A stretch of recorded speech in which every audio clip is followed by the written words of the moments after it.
¿Cuál es y cuál debería ser el papel de los medios de comunicación de masas en esta situación excepcional definida por el avance de la pandemia del COVID-19, pero también por esta medida excepcional de aislamiento social, preventivo y obligatorio que se dispuso en todo el país?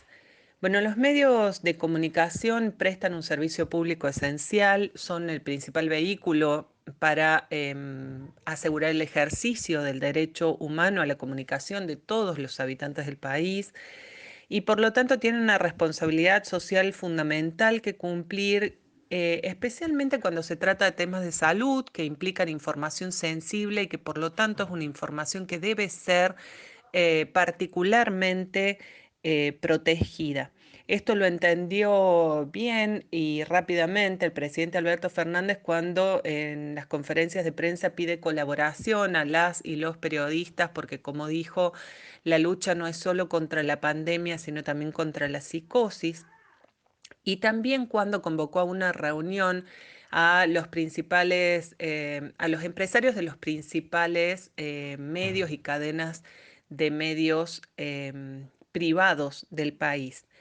Y además los medios públicos tienen un papel central y están poniéndose a la altura con las campañas que están impulsando y también al prestarse como vehículos fundamentales para la educación virtual y la educación a distancia, para asegurar este derecho a las niñas, los niños y adolescentes de nuestro país. Em, y también los medios comunitarios, por su cercanía, por el conocimiento de sus organizaciones, de su comunidad y las particulares necesidades de la gente con la que trabajan, ¿no? ¿Cuáles serían entonces las buenas prácticas de las coberturas mediáticas de la pandemia que están desarrollando algunos medios y algunos y algunas periodistas y que sería recomendable generalizar y amplificar? Bueno, en primer lugar, habría que marcar que la Organización Mundial de la Salud, la Organización Panamericana de la Salud y también la UNESCO han difundido criterios de coberturas responsables en estas situaciones, porque como dice el director general de la Organización Mundial de la Salud, para frenar la pandemia es fundamental que la información correcta le llegue a la gente que lo necesita y en esto los medios tienen un papel crucial que cumplir.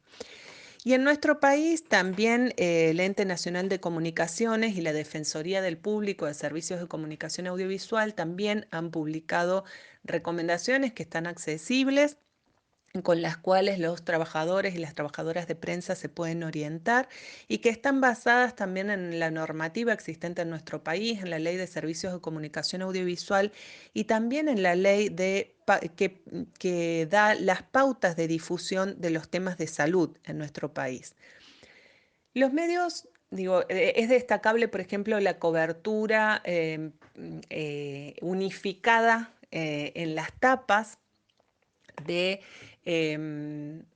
para cuidarnos entre todos, que hicieron la semana pasada. Es también destacable que han liberado los contenidos en sus sitios web relativos a este tema.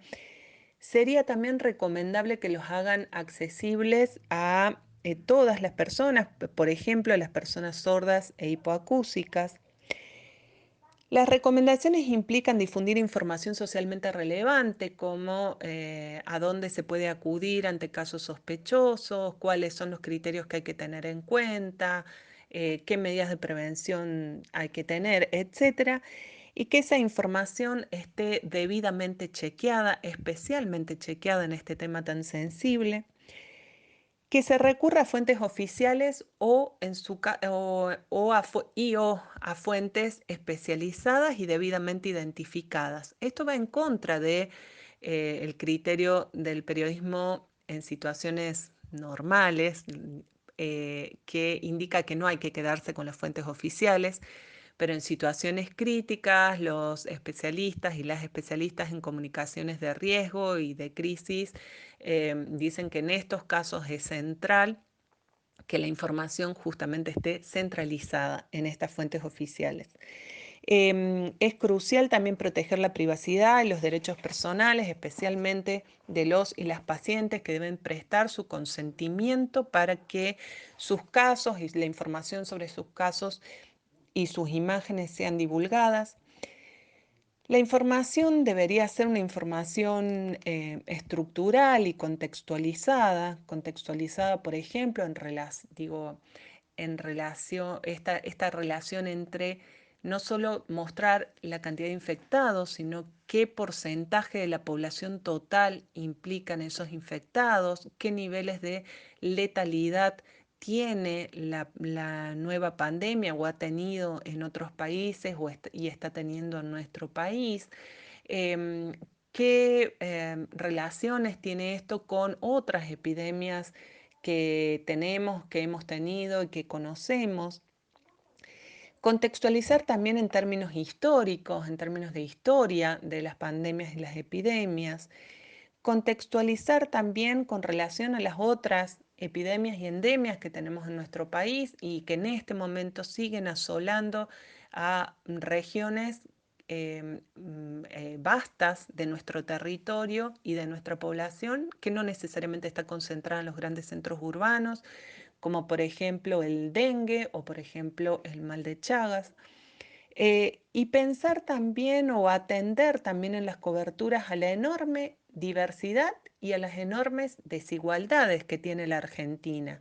Entonces, ¿cómo están viviendo esto en otras provincias, en ciudades más pequeñas, en las zonas rurales? ¿Cómo están viviendo esto las mujeres? ¿Cómo están viviendo esto los grupos?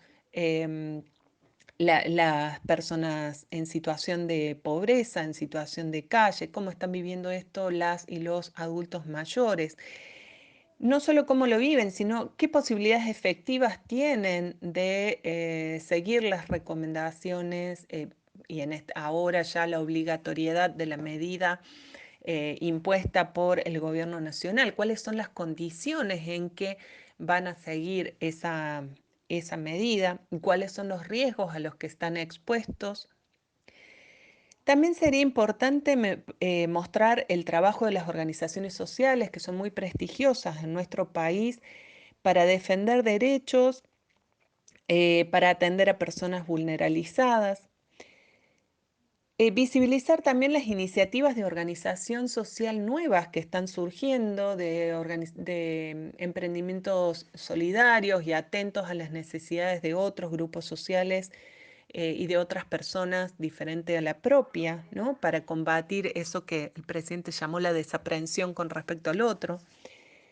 Mostrar los trabajadores y las trabajadoras que sostienen nuestro país en este momento, las trabajadoras y los trabajadores de la salud, los de la educación de nivel inicial, primario, secundario y universitario, que están trabajando para asegurar el derecho a la educación en este contexto de las niñas y los niños y adolescentes y jóvenes de la Argentina.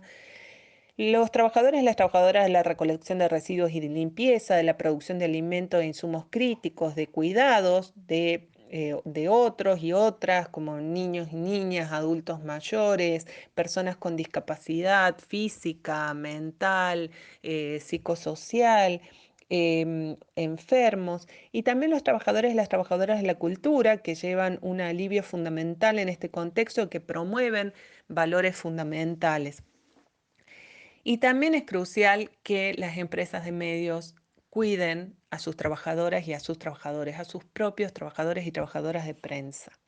Los medios tienen un papel central en ralentizar el avance de la pandemia, como dijo el director general de la OMS, también en cómo enfrentarlo con alerta pero sin pánico, como dijo el presidente, pero también en que no perdamos más derechos, en que fortalezcamos el lazo social, en que profundicemos la democracia. Los medios de comunicación de masas en la Argentina tienen hoy una oportunidad histórica de mostrar la relevancia de su aporte, no solo para que salgamos de esta coyuntura, sino para que salgamos como una sociedad mejor y más justa.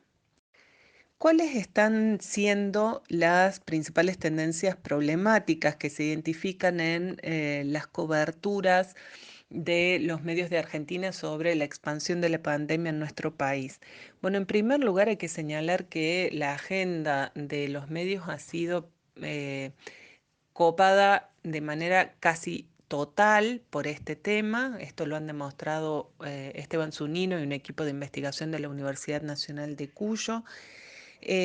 Los modos de tratar el tema son espectacularizantes, ¿no? Con una centralización en los casos individuales especialmente desesperantes, acompañados de una musicalización y zócalos que contribuyen a ese dramatismo con la actualización de datos y presentación de gráficos que actualizan esos datos minuto a minuto o día a día, con casos descontextualizados, con enfoques moralizantes, con imágenes especialmente impactantes. Esto también lo dicen otros colegas, como Nadia Cociner, por ejemplo. También hay violaciones a los derechos personales, a la intimidad, a la dignidad, a la imagen, a la protección de los datos personales, como lo marcó bien Beatriz Busanich, entre otras y otros, especialmente de los pacientes y también de las personas que habrían supuestamente violado las cuarentenas. Se presentan informaciones en muchos casos imprecisas, confusas o contradictorias unas con otras. Hay mucha o demasiada divulgación de opiniones y de personas no especializadas en el tema, de rumores e incluso de abordajes no científicos. Hemos llegado a tener la astrología del coronavirus. Em, Hay también un enfoque muy centralizado en términos geográficos. Nos estamos enterando muy bien de lo que pasa en Ciudad de Buenos Aires, un poco de lo que pasa en Provincia de Buenos Aires y en algunos otros grandes centros urbanos, pero no sabemos prácticamente nada de lo que se está viviendo o muy poco de lo que se está viviendo en la mayoría de las provincias del país, en la mayoría de los centros urbanos del país, que son medianos y pequeños, y muchísimo menos sabemos de qué está pasando en las zonas rurales. También hay un sesgo de clase en las coberturas, ¿no? Sabemos bastante e incluso las campañas de prevención y de sensibilización apuntan sobre todo a la clase media y a la clase alta, ¿no? El quédate en casa es posible para un cierto sector social que tiene casa, en primer lugar, y que tiene una casa con acceso a servicios como básicos y elementales en esta circunstancia como el agua potable, a una casa que es posible de ventilar, ¿no? Una casa en la que se pueden guardar las distancias necesarias, y en donde no se vive en condiciones de hacinamiento. Em, pero se está dejando de lado, se desconoce o se sabe poco de lo que está sucediendo con un enorme porcentaje de población en nuestro país que no tiene estas condiciones de vida o que tiene casas que son en las que se convive con personas violentas, sobre todo en el caso de las mujeres, pero también de adultas y adultos mayores y también de niñas y niños, donde la casa más que un refugio es una amenaza, ¿no? Entonces, digo, también hay un sesgo de clase y también hay un sesgo de género en esos enfoques. Y otra tendencia que me parece muy preocupante es la promoción de la figura del buchón, del vigilante, ¿no? De estos discursos autoritarios que apelan a la denuncia del vecino, a la denuncia em, del semejante por supuestas violaciones de cuarentena. Ya hemos tenido casos en los que se expone a las personas a situaciones sumamente violentas. Acá en el interior de Córdoba, en una localidad del interior de Córdoba, por ejemplo, un vecino denunció a otro porque supuestamente había vuelto de viaje del exterior y no en momentos en que el aislamiento era recomendado y a las personas que volvían del exterior cuando todavía no era obligatorio, y no era esta persona la que había viajado, sino su hermano, pero digo, tuvo que ir a la policía, etcétera, sufrió una denuncia, etcétera, etcétera. Sabemos que hasta ayer las denuncias, según información del Ministerio de Seguridad de la Nación, llegaban casi a 9.000. Es decir, todo este combo de lo que la Organización Mundial de la Salud llama infodemia, ¿no? De esta distribución de propagación de desinformación, genera pánico. El pánico es inmovilizador. Necesitamos cierto nivel de temor para estar alertas y poder prevenir y ser responsables en el cumplimiento del aislamiento social preventivo y obligatorio, pero no necesitamos entrar en pánico, no necesitamos psicosis que dejen, por ejemplo, desabastecidos nuestros almacenes de cercanías y nuestros supermercados, o desabastecidos de artículos indispensables como el alcohol en gel para esta coyuntura. Son formas de cobertura que promueven la confusión, la incertidumbre, que promueven la discriminación, la xenofobia, el morbo, y todo esto eventualmente puede derivar en violencia, no solo en las denuncias, como decía, sino también, digo, ya han sido en los grandes centros urbanos, han sido testigos, especialmente Buenos Aires, de gritos e insultos desde los balcones a las personas que circulan en la calle, a veces vendedores ambulantes, a veces gente sin hogar, a veces gente que necesita movilizarse para cuidar a otros o a otras en condiciones desventajosas, ¿no?